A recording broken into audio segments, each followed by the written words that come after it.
வணக்கம். என் பெயர் ராஜி. நான் இன்னைக்கு பேச எடுத்துகிட்ட தலைப்பு வந்து ஸ்ரீராமர் இருக்கும் இடமே அயோத்தி. ராமர் வந்து சீதையை கல்யாணம் பண்ணிட்டு கொஞ்ச நாள் அயோத்தியில் வாழ்ந்துட்டு இருக்காங்க. வாழ்ந்துட்டு இருக்கப்ப தசரதன் ராமரோட அப்பா என்ன பண்ணுறாரு அப்படின்னா, ராமருக்கு முடி சுட்டுட்டு தன் துறவரம் போகலாம் அப்படின்னு முடிவுக்கு வர்றாரு. இதை அறிந்த கைகேயியோட வேலைக்காரியான மந்தரை வந்து கையோட தீய எண்ணங்களால் வந்து அவங்க மனசை மாற்றி தசரதன்ட்ட 2 வரம் கேட்க வைக்கிறாங்க. ஒன்று வந்து ராமர் காட்டுக்கு போகணும், இன்னொன்று வந்து பரதனுக்கு தான் முடி சூட்டணும் அப்படின்னு சொல்லி கேட்க வைக்கிறாங்க.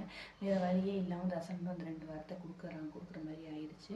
இதை அறிஞ்ச ராமர் வந்து ரொம்ப சந்தோஷமாக நான் போகிறேன், காட்டுக்கு போயிட்டு வரேன் அப்படின்னு சொல்லிட்டு கிளம்புறாரு. அப்போ தன்னோட பெற்ற தாயான கோசலை தாயிட்ட போய் நம்ம போய் கேட்டுட்டு போனோம், அனுமதி பெற்று விடை பெற்றுட்டு போனோம் அப்படின்னு சொல்லிட்டு கோசலைக்கிட்ட போகிறாங்க. அப்போ அவங்க அம்மா வந்து ரொம்ப கவலைப்படுறாங்க, அழுகுறாங்க.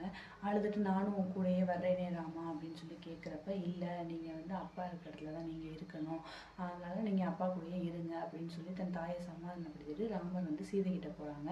சீதைக்கிட்ட போகிறப்ப சீதைகிட்ட நான் கிளம்புறேன், நான் போயிட்டு வரேன்னு சொல்லி விடை பெற்றுறப்ப சீதை நானும் உங்களோட தான் வருவேன் அப்படின்னு சொல்கிறாங்க.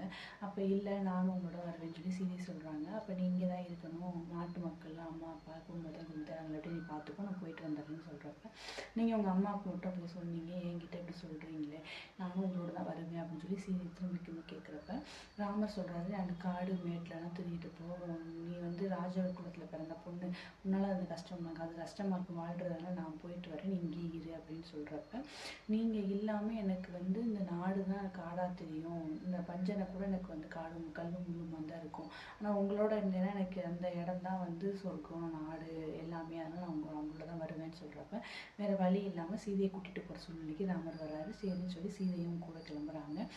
இன்னொரு பக்கத்து என்ன ஆகுது அப்படின்னா, சுமித்திரை இது ராமரோட 3வது தாய், அவங்க தன் பெற்ற மகனான லக்ஷ்மணனை கூப்பிட்டு, ராமர் இப்படி கானகத்துக்கு போக வேண்டிய சூழ்நிலை இருக்குது, நீ ராமர் இருக்க இடம் தான் உனக்கு அயோத்தி, அதனால நீ ராமன் கூட உறுதுணையாக பலமாக அவனுக்கு வந்து நீ தொண்டனா அவன் கூடயே போ அப்படின்னு சொல்லி அவங்க அம்மா வந்து லக்ஷ்மணனுக்கு வந்து கட்டளையிடுறாங்க.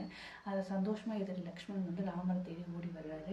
ஆனால் நானும் உங்களோட வர்றேங்கண்ணா அப்படின்னு சொல்கிறப்ப, நீ எதுக்கு வர்ற, நீ இங்கே இரு, நான் போயிட்டு வர்றேன் அப்படின்னு சொல்கிறப்ப, அண்ணா தண்ணி இல்லாமல் மீன் இருக்க முடியுமா, நிலத்தில் போய் மீன் இல்லைன்னா இருக்குமா, இருக்காது, நான் துடிச்சு போயிடுவேன், அதுவும் இல்லாமல் உங்களோட போகணுன்றது என் தாயோட கட்டளை, அதை நான் நிறைவேற்றணும், என்னை விட்டுருங்க, என்னை நிறைவேற்ற விடுங்கன்னு சொல்லி லக்ஷ்மணன் கேட்கவும் ராமரால் அதையும் மறக்க முடியல. 3 பேரும் கிளம்புறாங்க. அப்போ 3 பேரும் கிளம்புறப்ப சீதையை வந்து 2 மற்ற தாய்கள்லாம் வந்து எடுக்கிறாங்க.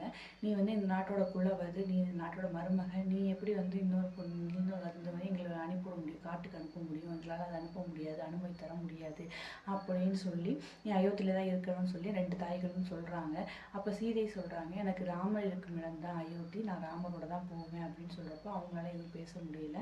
அப்போ அவங்களும் வந்து கிளம்புறாங்க. அதாவது ஒரு தாய் வந்து வரன் கேட்டு காட்டுக்கு அனுப்ப, இன்னொரு தாய் வந்து தன்னோட பெற்ற மகனை மாற்றான் பிள்ளைக்காக வேலையால் தொண்டனா அனுப்பிவிட, இன்னொரு தாய் வந்து தன் மகனை பிரிய முடியாமல் அழுது நிற்கிற மாதிரி 3 தாயோட மனநிலையும் இங்கே அழகாக கம்பர் சொல்லியிருக்கு. அப்போ 3 பேரும் கிளம்பி கானகத்துக்கு போகலாம் அப்படின்னு சொல்லிட்டு போகிறப்ப, அந்த நாட்டு மக்களுக்கெல்லாம் அந்த செய்தி தெரிஞ்சு எல்லாரும் ரொம்ப கவலைப்பட்டு வருத்தப்பட்டு அழுகிறாங்க. நாட்டு மக்கள் மட்டும் வருத்தப்படலை, அங்கே இருந்த பசு கன்றுகள் பூனை எல்லாம் வந்து அனைத்து ஜீவராசியும் கவலைப்பட்டுச்சான். அப்போ இது கன்றுக்குட்டியெல்லாம் தன் பால் குடிக்கிறதே மறந்துட்டு ராமர் போகிற திசையை பார்த்துட்டு அழுதுகிட்டே நிற்கிதான். பூனையெல்லாம் வந்து வீட்டில் ஆள் இல்லைனா ரொம்ப சந்தோஷமாக கொண்டாட்டமாக இருக்கும், ஆனால் அந்த பூனையெல்லாம் ராமர் போகிறத பார்த்து கவலைப்பட்டு அதே நின்றுலேருந்து பார்த்துட்டே இருக்கான்.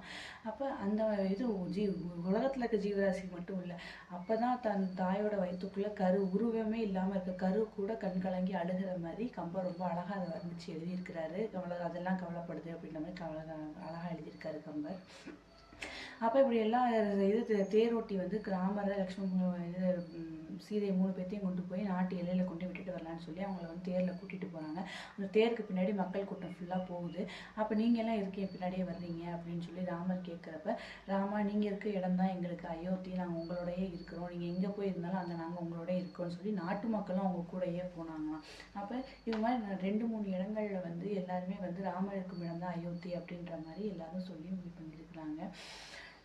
அது மாதிரி அந்த ராமர் வாழ்ந்த காலகட்டத்தில் ராமரை வந்து எல்லா உயிர்களுக்கும் ரொம்ப பிடிக்குமா. ராமரை வந்து எல்லாருமே வந்து தன் வீட்டு பிள்ளை ராமருக்காக லக்ஷ்மணன் வந்து தன் பிறந்த வீட்டையும், சீதை வந்து தன் புகுந்த வீட்டையும், நாட்டு மக்கள் வந்து தன் நாடாகவுமே ராமர் இருக்கும் இடத்தை தான் எடுத்து நினச்சிக்கிறாங்க, அயோத்தியா நினச்சிக்கிறாங்க அப்படின்னு சொல்ல வர்றது தான் இது. ஸ்ரீராமன் இருக்கும் இடமே அயோத்தி அப்படின்னு சொல்லணும். இந்த வாய்ப்பு கொடுத்த அனைவருக்கும் நன்றி. இதை எல்லாத்தையும் இங்கேருந்து கேட்டுட்டு இருந்த ஹனுமனுக்கு நன்றி. இதை சொல்ல வைத்த ஸ்ரீராமர், லக்ஷ்மணர், சீதை 3 பேத்துக்கு ரொம்ப ரொம்ப நன்றி. அனைவருக்கும் நன்றி.